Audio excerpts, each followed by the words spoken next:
CBS 2 Broadcast Center in Chicago. This is CBS 2 News at 10. Indian fashions and flair light up the runway in Logan Square.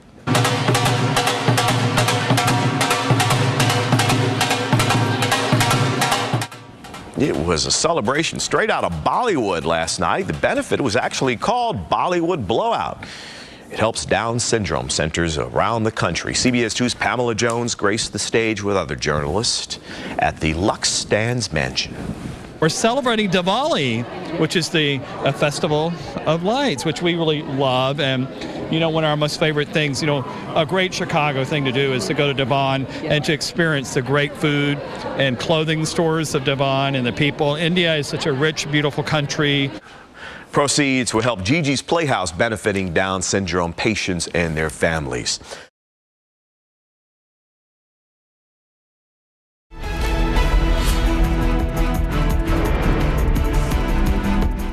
Everybody wondering, what do you do with all of your Thanksgiving leftovers? Chicago food blogger at indianasapplepie.com, Anupy Singla, is here to tell us how you might go about it in a little different way, right? That's right. A little spicy. We're going to wake you up a little bit after Thanksgiving. We need that. Exactly. So what we're going to do is take the leftover turkey, and we're going to take about 2 cups. We're going to put it through the food processor to really break it down a little bit. Okay. And then we're just going to add some Indian sorts of ingredients. Ginger is a key to Indian food. And then we're going to put some peas in here as well. Okay. So far so good, right? Yeah.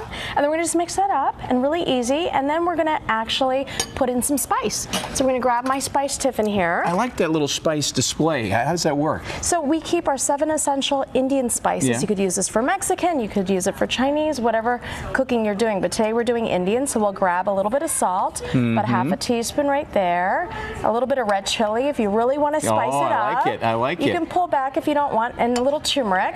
And you notice no curry powder. We don't use curry powder in traditional Indian cooking. Which is a big, people tend to think that's the way it goes, right? But not true. Yeah. And you can use it if you want, but you don't have to, is what I'm trying to say. So we'll just mix this all up, and then I'm going to show you how to make a samosa.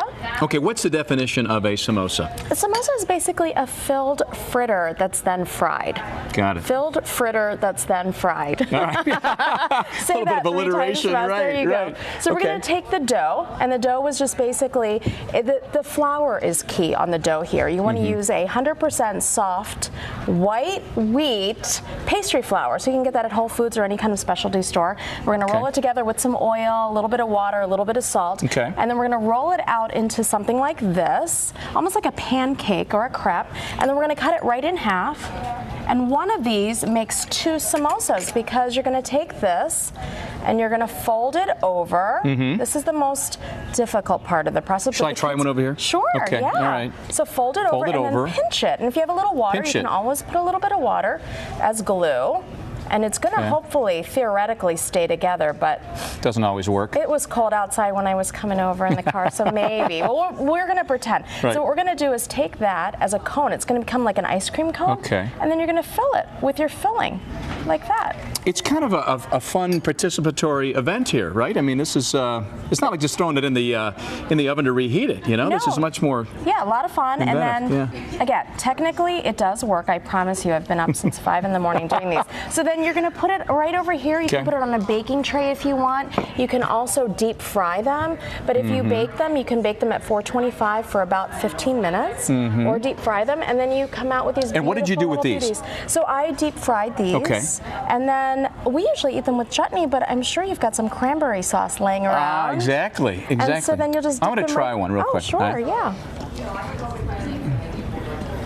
That is fantastic. Is it good? It really is good. So a nice little, treat for the kids. The kids can help you make this, and you've got all of your elements of Thanksgiving right here. I love it. Anupy, thanks for coming by. Thanks for having me. I appreciate it. We've learned some things today. Thank you very much. All right, we're going to send it back to you guys right now. We're going to eat while we send it back. How about some more?